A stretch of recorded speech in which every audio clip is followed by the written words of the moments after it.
Eccoci. Ciao. Ciao Laura.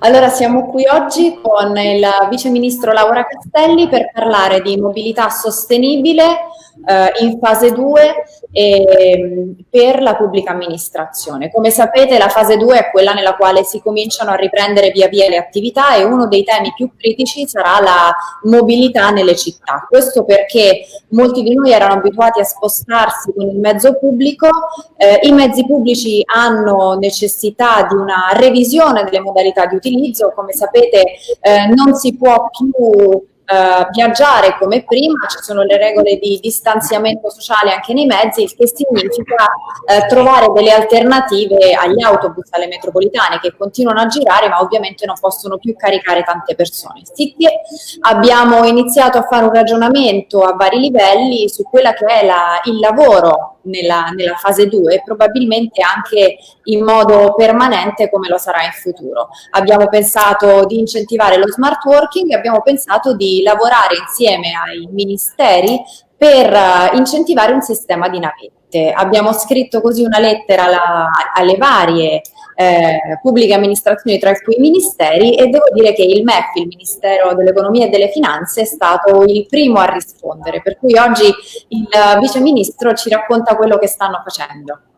Laura. Intanto grazie Virginia. Sì, quando è arrivata la tua lettera, devo dire, siamo rimasti tutti molto contenti. Ti ringrazio perché è un comune vicino alla parte più difficile delle istituzioni, no? I ministeri hanno tanti dipendenti, Roma è una città che vive di ministeri, ci ha fatto sentire molto vicina anche ai dipendenti, quindi dopo molte settimane di lavoro da casa, dove il ministero si è svuotato perché le persone hanno cominciato a lavorare da casa, devo dire con grandissimi risultati.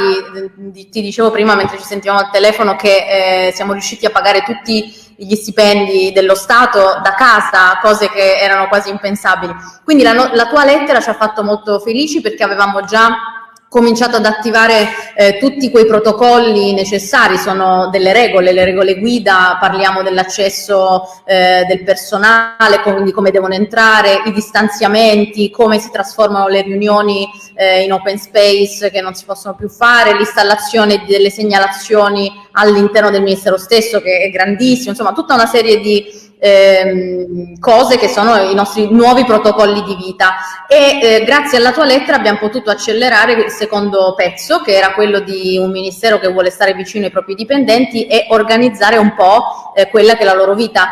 Considera che il Ministero dell'Economia e Finanze ha una fascia che è circa il 55% di persone, di dipendenti che hanno un'età tra i 55 e i 65 anni e l'80% di loro si muove all'interno di Roma per poter venire a lavorare. Quindi il lavoro che tu stai facendo insieme alla tua giunta è importantissimo per permettere uno spostamento adeguato e soprattutto coordinato senza poterli mettere a rischio. Devo dire che qualcuno si era preoccupato, ti devo dire la verità, e la tua lettera ci ha permesso di dire a loro stiamo lavorando verso una direzione che vi tuteli tutti.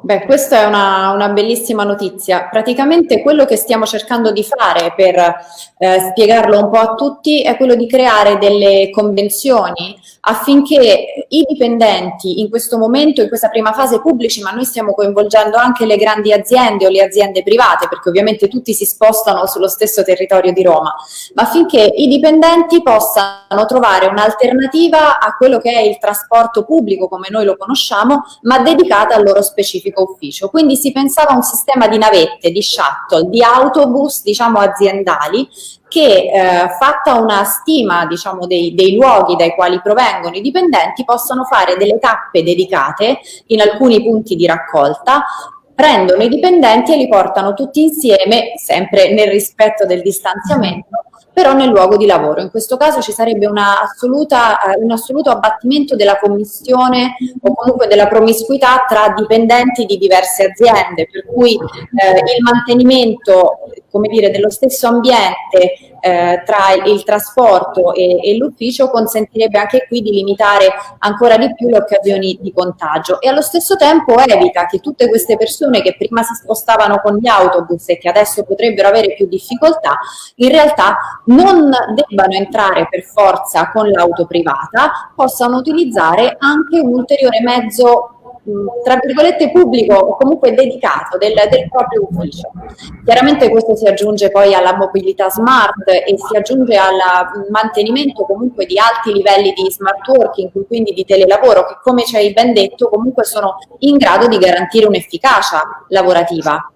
Sì, considera che, ripeto, nessuno si poteva, cioè almeno la mia impressione è questa, nessuno immaginava una spinta così forte sulla smart working, tant'è che io ricordo quante volte in opposizione nella scorsa legislatura il Movimento 5 Stelle proponeva, no, l'utilizzo dello smart working, no? Oggi siamo arrivati a dei numeri che ci sembravano impossibili fino all'altro ieri, quindi noi qua vorremmo tenere circa il 30%, visto che stanno facendo un grande lavoro, permettimi di ringraziare il Dipartimento che si occupa degli affari generali del Ministro dell'Economia, che sta facendo un grandissimo sforzo, perché poi c'è anche la vita, no, di tutti i lavoratori, come immagino tu trovi anche su Roma, con le preoccupazioni di tutti i giorni. Considera anche che il Ministro dell'Economia ha molte sedi, per cui questa organizzazione a snodo, che è importantissima, che poi se ce lo vogliamo dire è anche il metodo più vecchio del mondo, no? Io vengo da Torino, se penso alla Fiat o alle grandi aziende, hanno sempre organizzato così lo spostamento dei propri dipendenti, quindi utilizziamo un sistema che forse alcune società aziende usavano anche tanti anni fa, che si era un po' perso e che oggi invece è molto funzionale. Io credo che saremmo in grado di continuare a far tutto bene come si è sempre fatto e lo faremo abbastanza presto, perché stiamo aspettando di poter chiudere, insomma, le convenzioni per poter partire il più fretta possibile. Sì, e questa è una bellissima notizia. Tra l'altro, permettetemi di dire un'altra cosa, lo smart working non vuol dire rimanere a casa senza poter avere contatti sociali, significa semplicemente che non è più necessario recarsi sul luogo di lavoro per poter lavorare, ma ciò non toglie che invece si può uscire di casa per tutta un'altra serie di attività, che sono magari quelle legate al tempo libero, allo svago, e quindi non si tratta di rimanere reclusi in casa, si tratta solo di fare spostamenti per motivi diversi. Tra l'altro, magari sì, prego. No, scusa, o magari di fare alcuni giorni in smart working e altri in ufficio, oppure delle turnazioni, insomma, qui li abbiamo un po' provate tutte in questi... Esatto, infatti accanto allo smart working c'è un rientro solo alcuni giorni a settimana e magari in orari diversi, quindi quello che di fatto questa pandemia ci sta lasciando come eredità è anche una modalità nuova di lavoro che dobbiamo consolidare, insomma di necessità virtù, ci spostiamo tra sedi diverse di lavoro, quindi possibilmente più a casa per tutto ciò che è possibile fare da casa e iniziamo a capire anche come possa essere modulato l'orario di lavoro, per cui non è più necessario per forza entrare alle 8 di mattina, si potrà lavorare talvolta anche il pomeriggio, su turni, insomma è un po' un mondo nuovo quello che ci accingiamo a vivere, però credo che gestiamo bene, può sicuramente rappresentare una boccata d'ossigeno per i lavoratori e in realtà per tutti i cittadini delle nostre città. Sì, sarà anche un'occasione per rivedere anche delle cose che magari non funzionavano, per mettere a sistema dei modi nuovi, più innovativi. Ecco, come al solito questo è un paese, no? L'ha detto anche Mattarella ultimamente, il Presidente della Repubblica, che in momenti di difficoltà dà il meglio di sé. Questo è proprio un esempio, no? Quindi cercare di non aver paura, ma insieme collaborare. Per questo ti ripeto, ti ringrazio ancora di cuore, perché la vicinanza che il Comune di Roma e tu e la tua Giunta state dimostrando a tutti i settori produttivi della città è veramente una cosa che serviva, che serve e che ci fa sentire tutti uniti in uno stesso obiettivo. Beh, questo è un po' lo spirito di comunità. Tra l'altro, diciamo Laura, che in questo momento voi sarete un po' pionieri tra i ministeri, però invitiamo gli altri a prendere spunto, anche perché insomma la lettera è arrivata a tutti, so che c'è molto fermento e molta curiosità, quindi noi speriamo di poter aprire una strada, tracciare una strada nuova, insomma, anche grazie a voi che sarete un bel esempio pilota. Grazie.